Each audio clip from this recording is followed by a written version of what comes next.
Let's move on to Yunus Musah.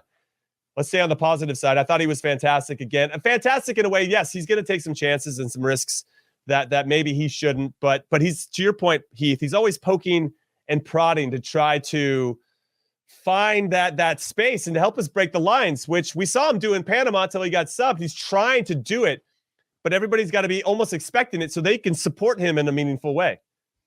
Yeah, and by the way, I disagree that I don't think Robinson had a subpar performance. I think he had a subpar compared to what he has been doing. But again, moving on to get the result. Yeah. And with regard to Yunus Musah, again, what I like about him is that he wants the ball all the time. Yep. He wants the ball in tough spots. He'll come back and get it off the 6. He'll get it off the center backs. He'll get it up underneath. He'll get it in the half spaces, in the pockets, in the channels. He'll drift out wide. He seems to know how to combine.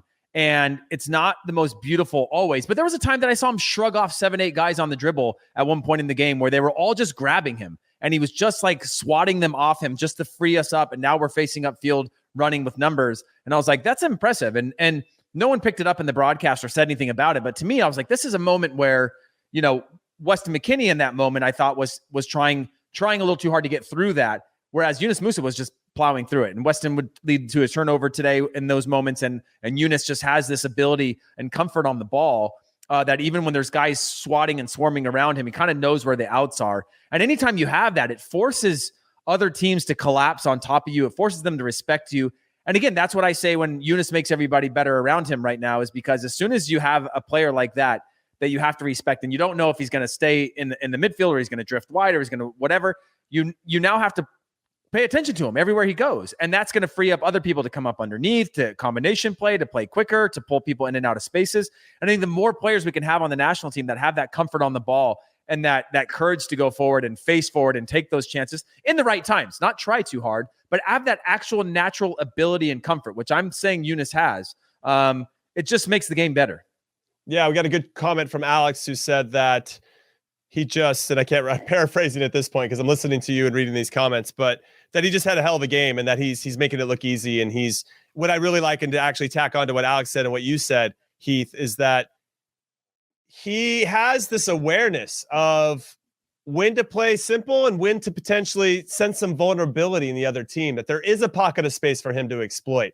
And the fact that he's 18 and already has that awareness and acumen of an IQ for the game blows my mind. Because when I was 18, there was nothing like that. And I was not thinking those types of things at all. I was just like, please have a good first touch so I can get it to the next guy, and that's probably how I felt as I was scaling up the ladder as well to even get to the national team. You just almost play within yourself. But Moose is trying to take it to that next step. And to your point, if we had a lot more guys thinking like that, we'd be playing 4-dimensional chess. I think we do, though. Checkers. That's what I'm excited about. Times. I think that, and we haven't seen it consistently yet, I think Brendan Aronson thinks a step faster than the guys that we've had in the past. He does. I think Ricardo Pepi knows exactly. I think his body thinks a step faster because Brendan Aronson's he's like those little wind up monkey dolls or whatever. He's like hitting those things together. It does look chaotic, but there's times that you can see when he's trying to draw somebody in and he's trying to pass the ball in and follow it. He's got ideas, which I like. And then Ricardo Pepi, same thing. The amount of times he comes back, and I know that I'm on the Pepi train, and this now makes me this completely biased. But I have no skin in the game other than the fact that I represent him and I get 20% of any sale that he has across the globe. But outside of that disclosure, I have no skin in the game. But when he comes back to get the ball, all he's looking to do is, who wants it? I'll give it back to you. If you're going to follow up underneath, here, it's for you. I don't want to take an extra touch. I'm going to set my body up in a way that I can play with 1 or 2 touches. I'm going to get back in the box. I'm going to check back in, and I'm going to lay it off. I'm going to he does all these little tiny things that I think we're talking about the chaos of these young players. He doesn't seem to have that chaotic body movement of a young guy who's full of energy and he doesn't know what to do with it. He's kind of like, I'll check back, get the ball, lay it to this way. I'll lay that ball off. He has combination play, and he has an ability around the box now. And I know I've shifted to Pepi, but he has an ability around the box to just bring others into the game, right? A layoff here, a touch here, looking around, those types of things. There's just something different about his game, his body language, the way he moves that the U.S. has never, ever had before. And again, he's got tons of things to prove. He didn't score a goal today, but he has a different level of threat, and that's what excites me. We're going to get to Ricardo Pepi. We'll jump into his game. I'm already on him. I know, but I want to go back to Yunus Musah. And actually, I want to say that we want to keep your comments rolling in. I saw a great one from Will about Yunus Musah. We got another one about Busio being a rock coming off the bench and really holding it down and keeping the play moving and helping the team transition. We just want to make sure that you guys think the comments is a blank canvas. Say what you want to say, give us your hot takes, and then while you're there, of course, hit that subscribe button.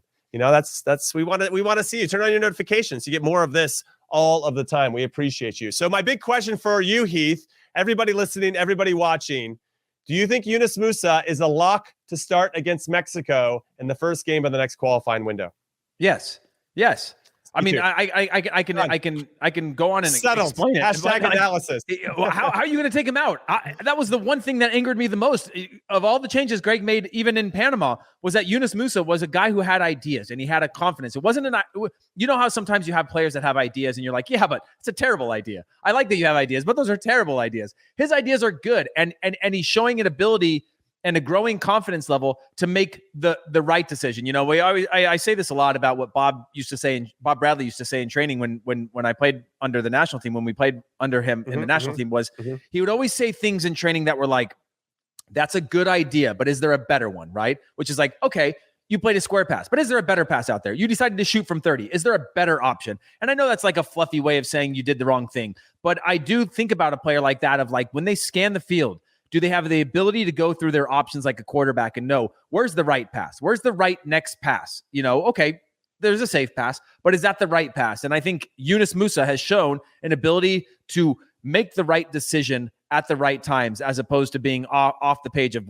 he passes instead of dribbles instead of passes, which we've seen from a lot of these guys. He seems to get that decision right more often than not, which makes him a sure starter for me. Sorry. Yeah, I think he's a sure starter as well. And for all the things that you mentioned, and for a lot of the comments that we're seeing as well, there's just something about how he carries himself. And I think that another intangible, because we can talk about his technical and tactical ability all we want, his physical attributes, but I always, as we get to a higher level with the national team, everybody's kind of close to each other in a lot of different ways, but what makes them stand out?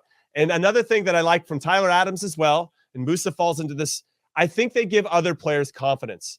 When they're on the fields, players feel confident that they're going to do their jobs, and it helps them do their jobs. The player, or Musah and Adams, are going to do their job very well so that the other players can do their jobs very well. And that's so important when you're surrounded by a group of players that you know are so capable of being good at what they do. And I think Musah has that. It's crazy to talk about this player like this when he's only 18. So I can only imagine what the dude's going to do when he's helping us win the World Cup in 2026. Yeah, I said it. We're going to win our first World Cup before England wins their second. Suck it, haters, okay? I'm going to put my flag on the ground there. Go ahead. Hey, Jimmy, I want to know what everybody else thinks also about Yunus Musah, because this is a contentious one, right? He's only had a couple of games, so I want to know sort of what the fan perspective. But I mean, it kind of is, because Gio Reyna, Christian Pulisic, legit. I mean, you know, if you're not going to have him, then maybe you're pulling in, and you know, maybe people have talked about Brendan Aronson going to the 10, which I think the one time he did it wasn't very good. But I mean, there are some arguments out there. The last thing I wanted to say about Yunus Musah, by the way. Okay, go ahead. Go ahead, and then I just was going to say, when I think about Pulisic and Reyna, I think about wingers. I don't think them as central. Now, they can play there. I could see it potentially an Aronson come in for Musah, right? Because he can do that and find his pockets of space. I don't think he did. He played the 10. I don't remember which game it was, but he played the 10 in one of our first. I think it was against Canada that he was in the 10. And that's struggled right. Or was it El Salvador? El Salvador. No, it might have been El Salvador. Yeah. But he was in the 10 spot, and I don't think he looked super comfortable there. But you can't judge somebody off. Well, in some ways, I mean, I think we could argue that I'd almost rather have Musah out there, because there's something about his consistency and his decision making that people get used to. Whereas McKennie's a little bit more unpredictable. Now, sometimes that's a strength, but sometimes that's a weakness. And so maybe you could put Aronson there, who I really appreciate Aronson's, and for McKennie, because I really appreciate Aronson's desire to counter press. He sometimes presses when the rest of the team doesn't, because he sniffs out opportunities. He sniffs out a player that might be taking a casual touch on the ball, and that turns into an opportunity. And not to say that Weston doesn't. He does a lot of thankless work as well. But I think Brendan has given us a little bit more going forward, and maybe he's finding those spots. That'll be an interesting one, because I think we're going to have some options as Pulisic and Reyna get healthy. But let's talk about Weston McKennie. Let's keep that going. Here's a hot take real quick for Yunus. Yunus starts either at the 10 or on the wing. That's my hot take. Is like, if you don't want to put him in the central midfield, then you're putting him on the wing. He has that level of ability. And by the way, I wanted to say last thing about Yunus. When he gets the ball, sometimes it looks like he's sort of taking the piss, right? Like he brings guys in and he's taking extra touches with which we see of guys. And we have a couple guys on the national team that do that, right? I think Pulisic at times beats somebody, wants to beat him again. I think Giorena wants to beat him again. I think Weston McKennie wants to beat him again at times. But Yunus, when he does that, it's like he gets out of it and has a purpose to it, right? When he takes a couple extra touches, there's a reason. I think Serginho Dest takes touches sometimes that are unnecessary and you go, what's the point of that?